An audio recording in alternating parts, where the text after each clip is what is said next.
The last thing I ever expected was to be thrown out of my parents' house like a criminal. I was standing outside with nothing but a duffel bag and a box of files I'd grabbed from my room in a rush. It was cold that evening in Chicago, late spring, but the wind still carried a bitter edge. I remember staring at the front door after it slammed shut behind me, my mother's voice echoing.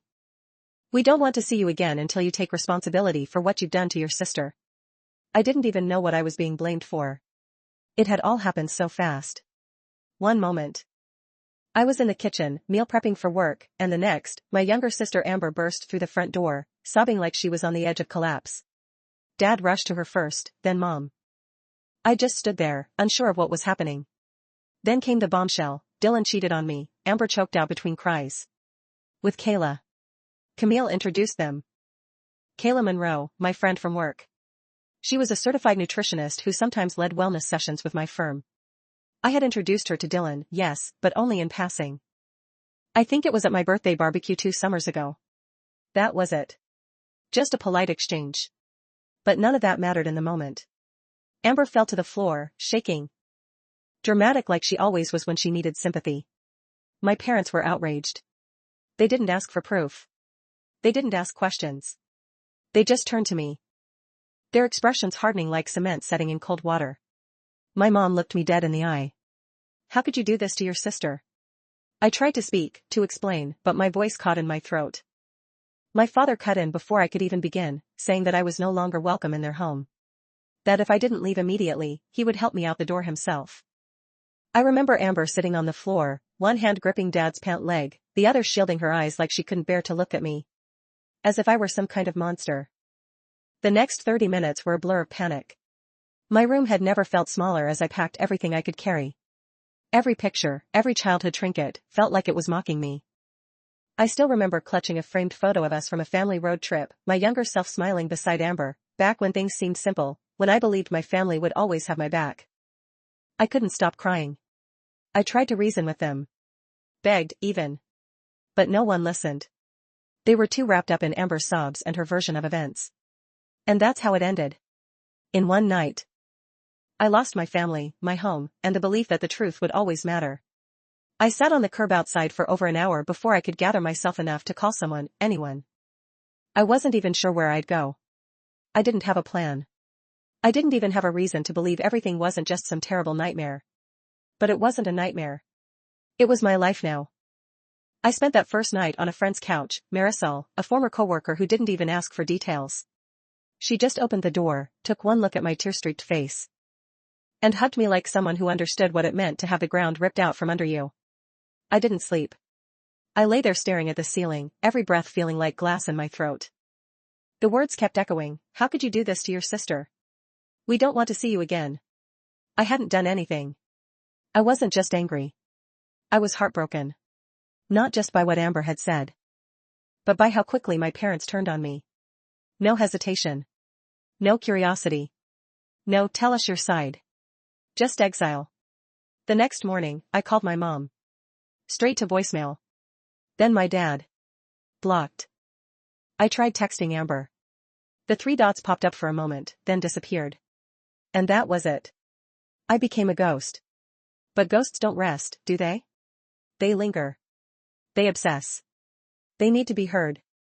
I didn't know what to do next, so I started with the only other person mentioned in Amber's breakdown, Kayla. I hadn't spoken to her in a couple of months. Not since she left the wellness program to launch her own practice. Still, I called her, unsure if I was more nervous she would ignore me, or confirm what Amber said. She picked up on the second ring. "Camille? Are you okay? You sound off." I couldn't help it. I broke down right there, in the middle of the sidewalk outside Marisol's building. I told her everything: the accusation, the fallout, the exile. There was silence on the other end for a beat that felt like a year. Then she said, "You've got to be kidding me." She was furious. Shocked. Hurt. She told me she'd only ever met Dylan twice, and both times, in totally public, casual settings. Once at my barbecue, the second at a mutual friend's wedding. That was it. Then she added something that made my blood go cold. "Camille, I've been living with my boyfriend Ryan for the last 4 years. We're planning to get engaged. Why would I hook up with a married man I don't even know?" She sent me a few pictures, vacations, birthdays, even a New Year's Eve party with Ryan's parents. She wasn't lying. I remember staring at those photos and feeling two emotions at once, relief and rage. Because I knew right then, Amber had lied. But why? Amber and I were never exactly best friends. She was 3 years younger, the sparkly one, always the center of attention. I was the serious one, the planner, the fixer. And I never minded. I thought we balanced each other out. But apparently, she didn't think that way. Still, even knowing that something was off didn't change anything. I didn't have proof. I had Kayla's word and my gut instinct. But nothing that would make my parents second-guess the golden daughter's tears. And without evidence, I couldn't go back. I remember standing in the mirror that night, tracing the lines under my eyes, the wear of just one day of heartbreak. I looked like someone I didn't recognize. Someone older, hollowed out. Someone who now understood that sometimes the truth isn't enough, especially when a lie is prettier and easier to believe. That was the night I decided I had no choice but to start over. Not for revenge. Not yet. Just to survive. I never meant to cut them out. In those first few months after being disowned, I kept telling myself this was temporary. That one day, someone, anyone, would come to their senses. That I'd get a call from my mom saying, "We're sorry. We were wrong." That Amber would admit it had been a misunderstanding. That someone would just listen. But no one ever did. The silence stretched into weeks. Then months. And eventually, years. At some point, I stopped checking my phone for their names. I stopped hoping for an apology. Instead, I focused on staying afloat. I worked like my life depended on it, because it kind of did. I took every freelance job I could find in personal finance. Managed client spreadsheets in coffee shops. Edited tax summaries from my phone on the train. I slept little, cried a lot, and smiled just enough to keep people from asking questions. Then came the promotions. And slowly, I began to rebuild. By the time I was 28, I was a senior analyst at a wealth advisory firm in downtown Chicago, living in a one-bedroom apartment with huge windows and a view of the river. The girl who had once stood on the sidewalk clutching a box of belongings was now giving financial seminars to corporate executives. I had a quiet strength that I never expected to find, not until I had no other choice. But there was still a hole in me. Not obvious, not bleeding. Just empty. Like a scar you stop noticing until someone presses on it. Then came Marcus. He was everything I thought I'd never trust again, steady, honest, patient. We met at a cybersecurity workshop I was leading for small businesses. He'd asked a question about digital asset tracking. I answered. He stayed after. We talked. And we just kept talking. 2 years later, he proposed at the end of a hiking trail overlooking Lake Michigan. Just us.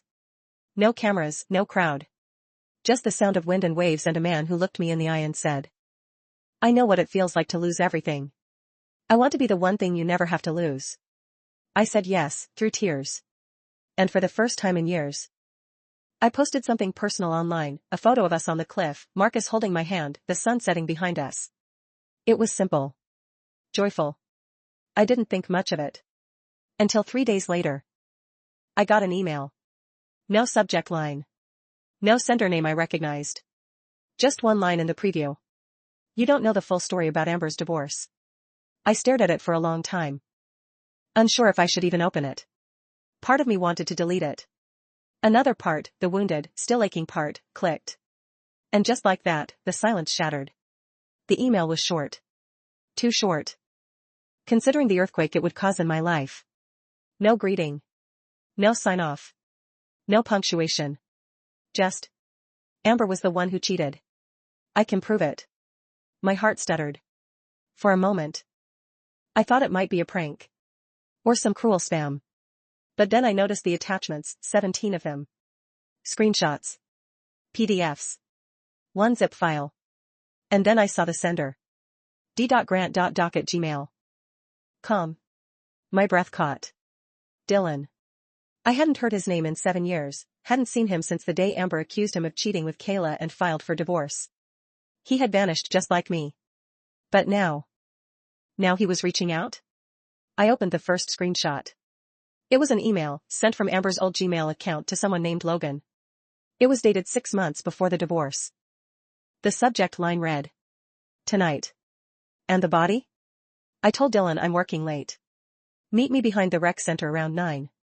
I miss you like hell. My blood ran cold. The second screenshot was another email, 2 weeks later. I can't keep hiding this. Camille introduced us, but she doesn't know anything. If Dylan finds out, I'll just say Kayla was the one flirting with him. He's paranoid anyway. My name. I scrolled faster, email after email of Amber making plans to sneak out, confessing her love to Logan Parker, a musician she'd met at one of my charity events. A guy I barely remembered. I had shaken his hand once, maybe. That was the extent of my involvement. But that was all Amber needed. She had used that one innocent moment, me introducing her to a guy in passing, as her scapegoat. She created a story in which I was the link, I was the enabler, I was the one who brought temptation into their home. And my family ate it up. I clicked into the zip file. Inside were voice recordings, more emails, even photos of Amber and Logan together at hotels. Nothing overly graphic, just damning. Hugging. Kissing. Hotel receipts. Venmo transactions labeled our secret. And in one voice memo, Amber, whispering. Camille would never throw me under the bus, even if she knew. She's too good.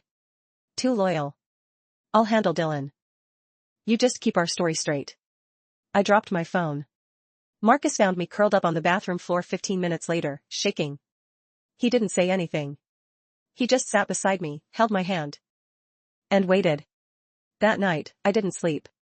I reread everything. Twice. I printed out the emails. Backed up the voice memos. I made copies. Digital and physical. Because for the first time in years, I wasn't confused. I was furious. Amber hadn't just lied. She had destroyed me to protect herself. And my parents had let her. But now? Now, I had proof. And I was going to burn every illusion she'd built to the ground. The next morning, I called in sick to work. I couldn't sit through spreadsheets and client calls knowing what I knew. Not with my pulse still racing and my hands trembling every time I looked at the stack of printed emails sitting on the kitchen counter. Amber. She did this to me. And she knew what she was doing. I sat there in my robe, staring at her words on paper, her casual betrayals, her calculated manipulation. The way she used my name like it was disposable. The way she knew our parents would take her side, no questions asked. Because they always did. I remembered all the times she messed up growing up, skipping class, wrecking mom's car. Even stealing money from dad's wallet once. And every time, I was the one who had to explain it to them, clean it up, cover for her. She got a hug. I got a lecture about setting a better example. It wasn't just favoritism. It was indoctrination. Amber was the star. I was the spotlight holding her up. And when that spotlight got in her way, she turned it off. But not anymore. That afternoon, I tracked down Dylan's number, the one linked to the email. I didn't know if he'd pick up. I didn't even know if I'd be able to speak without screaming. He answered on the third ring. Hello? Dylan. I said. It's Camille. Silence. Then, softly, I was hoping you'd call. We agreed to meet at a coffee shop halfway between my office and his new clinic. It was neutral ground. I showed up early. Hand shaking as I ordered an espresso I wouldn't drink. When he walked in, I barely recognized him. He looked older. Thinner. Like someone who had lived in survival mode for too long. I wondered if I looked the same to him. We sat down. For a while, we didn't speak. Then he broke the silence.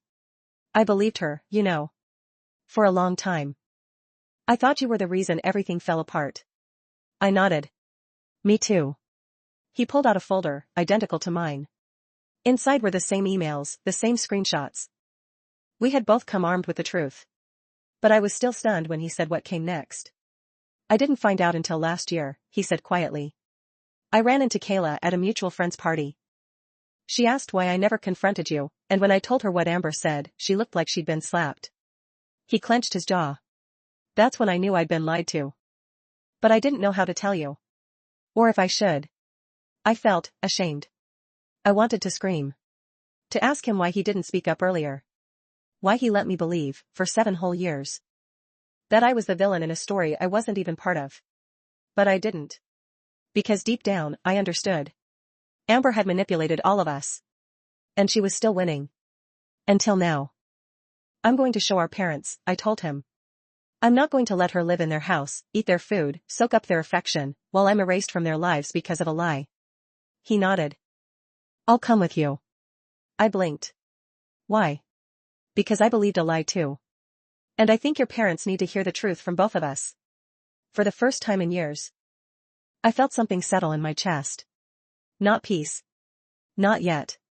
But power. And that was a start. It had been 7 years since I last stood on my parents' front porch. The siding had been repainted. The flowers replanted, but everything else looked exactly the same.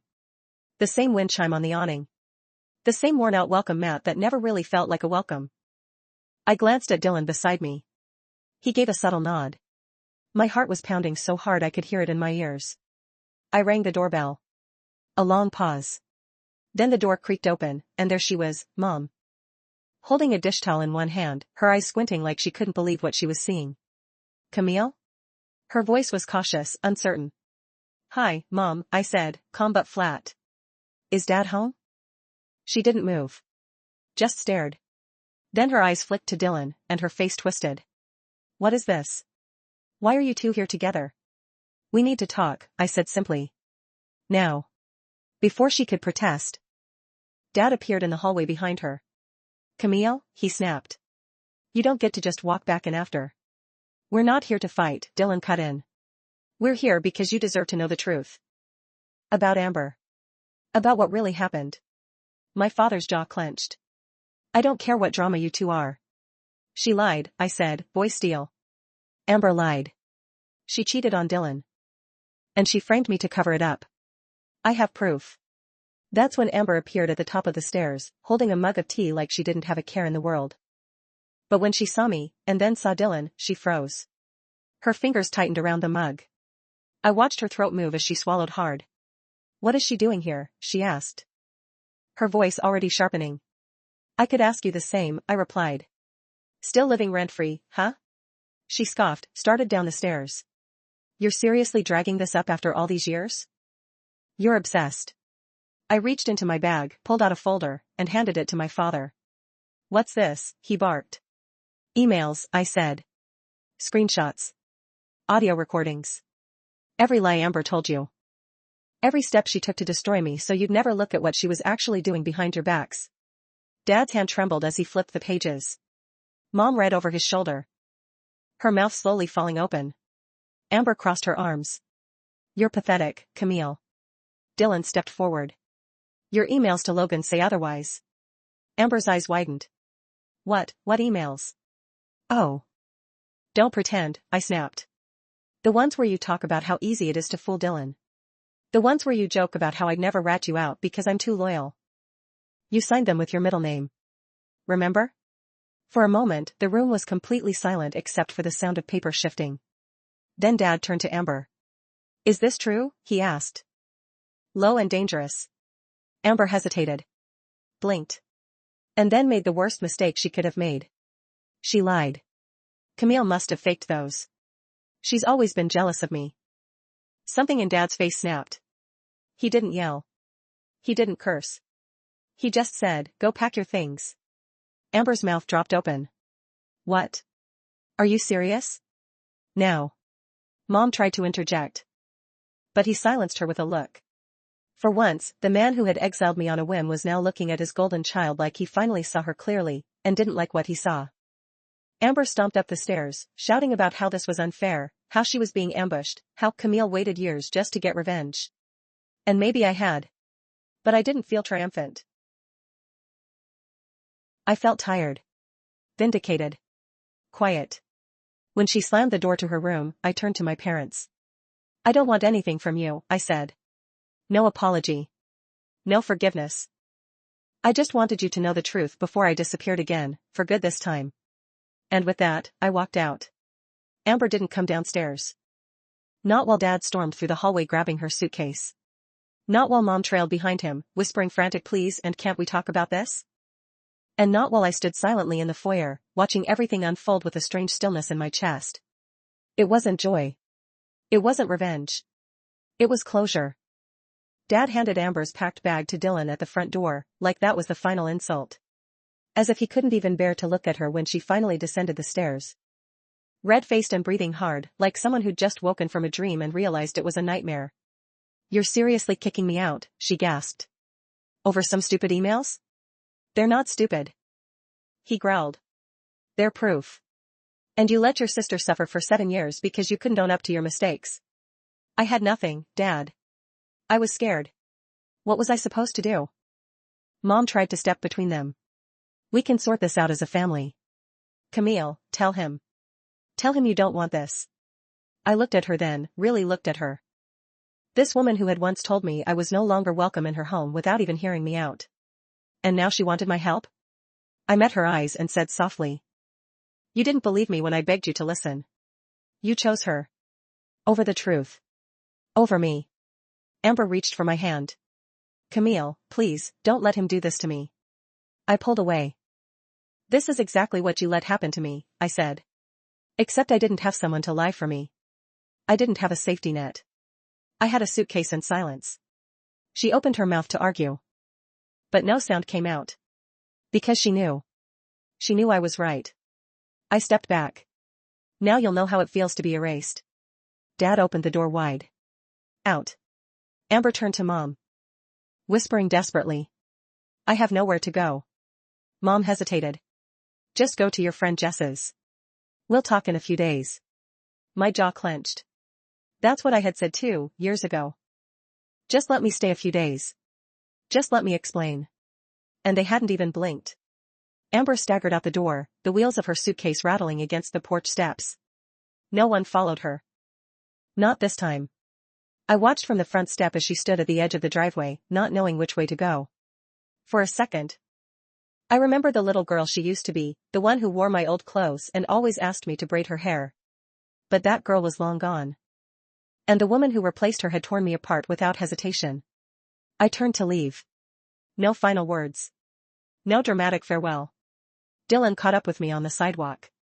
"That was a lot," he said. "Yeah," I murmured. "But it was also justice." He nodded. "So, what now?" I looked up at the sky, exhaled slowly. "Now?" I said. "Now I finally sleep." I didn't hear from Amber for 2 days. Then she showed up at my apartment. It was early morning. I was halfway through pouring coffee when I heard the buzzer. At first, I thought it was a delivery. But when I checked the camera feed and saw her standing there, hair disheveled, eyes puffy, gripping a canvas tote like it was the last thing she owned, I felt something shift inside me. Not sympathy. Not anger. Just attachment. I buzzed her in, not because I wanted to talk, but because I needed to say the last word in person. She barely stepped through the door before she started crying. "You have to help me," she said. "Please. They won't even talk to me. Dad won't answer my calls. Mom says I need to let things settle down. I don't know where to go, Camille." I motioned for her to sit but stayed standing myself. "You knew what you were doing," I said calmly. "You knew that blaming me would make them turn on me without hesitation." "I was scared," she whispered. "I thought Dylan was going to leave me. I didn't want to lose everything. You've always had it together, Camille. I didn't think they'd actually throw you out." I smiled. Tight and bitter. "But you hoped they would. Because as long as I was out of the picture, no one would dig deeper. You could cry, play victim, and keep everything intact." She didn't deny it. Just lowered her eyes. "I'm not asking you to forgive me," she said. "I'm just asking you to help me fix it." "Fix what?" I asked. "Their image of you? Your comfort? Your reputation? Because what you broke in me, trust, family, home, that doesn't come back." She tried to reach for my hand. I stepped back. "I'm getting married this fall," I said. "Marcus and I are starting fresh. I don't want this drama anywhere near my new life." "You're really just going to abandon me," she whispered. I stared at her. "You didn't just abandon me. You erased me. You watched me fall apart and said nothing. You chose yourself." She stood slowly, wiping her face. "You're cold." "No," I said. "I'm done." She hesitated at the door. "What am I supposed to do now?" I didn't answer. She left without slamming the door. That was new. That night, I blocked her number. Again.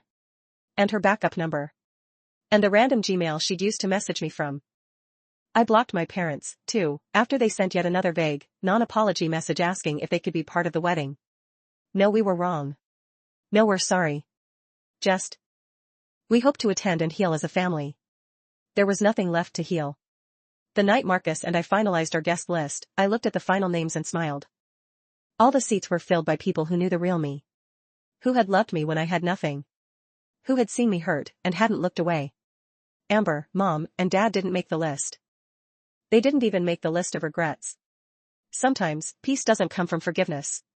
Sometimes, peace comes from finally realizing you don't owe anyone redemption just because they share your blood. And for the first time in years, I was truly free. What moment in Camille's story hit you the hardest? Would you have walked away, or given your sister one last chance? Tell us in the comments below.